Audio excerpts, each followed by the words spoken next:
Okay, so get this. You guys remember the FAA outage that grounded all domestic flights for hours, right? Well, they're still not quite sure if they could rule out the possibility of a cyber attack on the United States. Some say that this was the hackers' way of testing out our systems, meaning that this was just the opening shot of what experts are predicting could very well be a new cyber pandemic aimed squarely at the good old US of A. More proof? Just notice how Bank of America has been reporting a lot of issues with people's bank balances lately. Bank of America CEO issued a statement about the future of money as well as new policies that could very well be greatly impacted. Lending, banking, yeah. This all happened while the CEO, Brian Moynihan, he was in Davos, Switzerland at the annual, you guessed it, World Economic Forum meeting. As we step into 2023, we will witness more and more instability in the banking system and a possibility of a cyber attack as stated by Newsweek and many other mainstream news sources. At this time, we are witnessing what could very well be the collapse of the banking industry as we know it. And shortly after, possibly the US economy. But what do you guys think? Is it time that we finally start stocking up on essentials like what we've been talking about? Even banks are stockpiling gold, silver, platinum, and other precious metals. But what I can say for sure, some of the richest and most powerful people in the world are discussing something that's very frightening that could possibly happen in the future. So let's see what they got here. Also, if you own a home, make sure your home is protected. Never be caught off guard by another very expensive, unexpected home repair again. Get your free home warranty quote. The link is in the description down below this video. So, were the FAA and US flights hacked? They're definitely not ruling out the possibility. Let's hear it straight from a former FAA official. Right. We've got a lot to cover with this. Of course, Tom talked about the unanswered questions here. What caused this unprecedented decision to literally ground all domestic flights for several hours? Let's bring in former FAA Administrator Randy Babbitt. Thank you very much for joining us. Any clue as to what happened here, or what are you hearing from your sources and colleagues? And just to follow up on what we've heard now from Tom Costello as well as Steve Ratner, who's been flying for 30 years. Tom says, like Ratner, pilots have never heard of anything happening like this before. What could have caused it? That's a great question. I'm sure there's a lot of people at the FAA asking that question.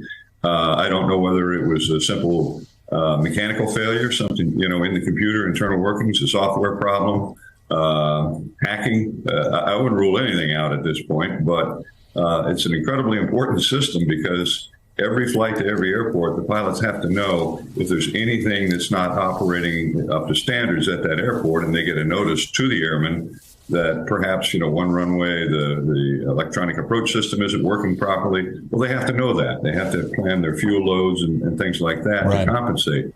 Now, could this be the start of the cyber pandemic we mentioned? Well, the White House is certainly not ruling out anything. According to Transportation Secretary Pete Buttigieg, the FBI is conducting an investigation into the cause as well as the FAA. He said this, quote, "We were not prepared to rule that out. There is no direct indication of any type of external or nefarious activity, but how is it possible for there to be this level of disruption?" End quote. Thousands of flights were delayed, some of them outright canceled during the FAA chaos that happened. Retired Navy Admiral James Sturtevant, the former top officer of operations in Europe, commented on Twitter, quote, "The airline national stoppage may or may not be a cyber attack, but even if it is not, it certainly shows us what one could look like. Good wake-up call," end quote. So yeah, that level of disruption certainly hints at something intentional. You know what I mean, right? A former U.S. intelligence analyst who went private wasn't too sure about a sinister cyber plot, but did warn, quote, "If you're looking for cybersecurity angles, I think it's this. We live in an increasingly complex, interdependent system that is prone to unforeseen consequences and cascading failures," end quote. So if one of these systems go down, the whole U.S. economy could give out. You know what? More and more of my friends are telling me just keep minimal funds in our bank accounts,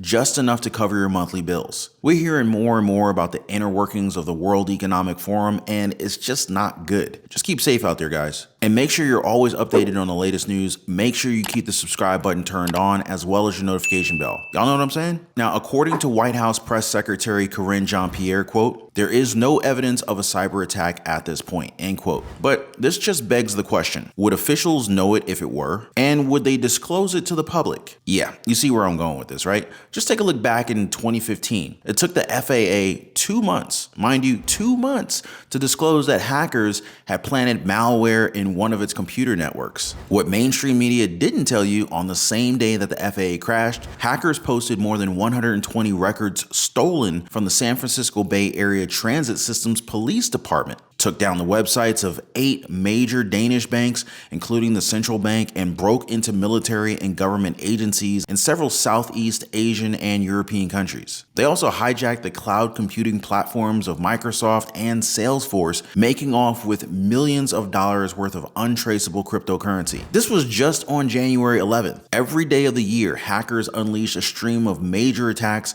against government agencies, companies, and individuals. Last year, they took down emergency services, threatened regional power grids, disrupted patient care at major hospitals, brought trains to a halt, took over radio stations to sow panic among listeners with a fake crisis, set off air raid alerts, and attacked U.S. nuclear scientists. So far this year, hackers broke into the communications firm Slack and stole email addresses of more than 200 million Twitter users. It says here, more than 70 million Americans are hit by cyber crimes every year. These are people who are defrauded, spied on, or publicly humiliated by having private photos and other information published online. Some experts believe that just about every large organization and government agency has been breached. This is how enormous and constant cyber attacks have become. Last year, 22 billion personal and business records were exposed in hacks on US companies, and that doesn't even include the breaches that were unidentified or unreported, which is probably an even bigger deal since the government can't just keep up. I mean, can you imagine the likes of Kevin McCarthy, Mitch McConnell, and Joe Biden wrapping their heads around these high-level hackers and what they're doing? Yeah, right. As bad as it's been, it's getting worse. According to security firms that track attacks, the number of breaches, which has been growing by 15% per year, jumped by 38% in 2022 alone. The cards are just stacked in the favor of hackers right now. Now, aside from Congress and our own government not being able to understand the gravity of the situation, hackers also now have pretty big anti-US backers, like Russia, you got China, North Korea, and other nations that are providing shelter and even funding to massive ranks of hackers in their countries. And people are just happily hooking up tens of billions of new gadgets on the internet, each one of them providing an entry point to computer networks. I mean, how many of your friends and loved ones have smart homes already? Now, just think for a second. Imagine if hackers took over your house. You won't even be able to open the smart door if you leave. Bank of America Chief Executive Brian Moynihan said that it's time they align capitalism with what society wants from it, end quote. What the heck does that mean exactly? Moynihan's basically saying that it's crucial that sustainability and ethics standards become official and global. But some are saying that this is just their usual theatrical preamble to set up their own cyber attack and their own social credit system. You heard that right, guys. Social credit system. Case in point, I got an email from one of you guys that were talking about how hard it's been to get banks just to give you your money. Let me read it for you guys. My mom has a very sizable savings, which is greatly needed as she also has dementia. My sister and I finally got her to sign a power of attorney, but now it seems the banks are putting up every roadblock possible to prevent us access to her accounts. I thought at first it was standard procedure, but now I'm starting to think that it's so that they can confiscate their funds. Add to that how the Fed is just hammering hardworking Americans with those high interest rates. Federal Reserve policymakers signaled they will push with more interest rate hikes, with several supporting a top policy rate of at least 5%, even as inflation shows signs of having peaked and economy is slowing. But here's an actual quote from Cleveland Fed President Loretta Mester. Quote, "I just think we need to keep going, and we'll discuss at the meeting how much to do," end quote. Yeah, sure. Keep going until the lower and middle income Americans just zero out. Is that what they're saying? Then, of course, there's the debt limit debate that's threatening to tip us over into just chaos and financial catastrophe in 2023. Big investors and bank economists are using financial models to predict when the United States, which borrows money to pay its existing bills, will run out of cash. They are assessing what it could mean if the government is unable to pay off some of its bondholders and if the country were to default on its debt. Bank of America analysts wrote in a note to clients that a default in late summer or early fall is likely. This is what Bank of America said. While Goldman Sachs called the possibility that the government would not be able to make good on its bills a greater risk than at any time since 2011. This was when, for the first time in history, the US's credit rating was downgraded and markets responded with pretty steep drops. Finally, lawmakers had to blink and get their act together. And let's be clear, guys, America hit its technical debt limit on January 19th. The Treasury Department will now begin using extraordinary measures to continue paying the government's obligations. These measures are essentially fiscal accounting tools that could curb certain government investments so that the bills continue to get paid. Those options could be exhausted by June, though. Now, once the government exhausts its extraordinary measures and runs out of cash, it would be technically unable to issue new debt and pay its bills. The government could wind up defaulting on its debt if it is unable to make required payments to its bondholders. Now, aside from missing out on your Social Security and Medicare payments, this could also be economically devastating for the country and even plunge the globe into a financial crisis. Fed Chair Jerome Powell called the possibility of having to save the Treasury from debt loathsome. Then there's, of course, the idea of minting a $1 trillion coin and depositing it at the Federal Reserves, which is basically, it just seems like a stupid idea to me, but basically exploiting a legal loophole to raise money to keep paying the bills. But this is something that the finance world calls silly gimmicks and cheap legal tricks that's only slightly better than default for the US government. You see, even with short-term bandages, investors might lose faith in the government, leading to even higher financing costs for the nation. But like they said, quote, you can't put Humpty Dumpty back together again if you default on the debt, end quote. My advice, make sure you always have some dry powder for the markets, meaning cash is king. Might even want to stock up on some gold, cryptocurrency.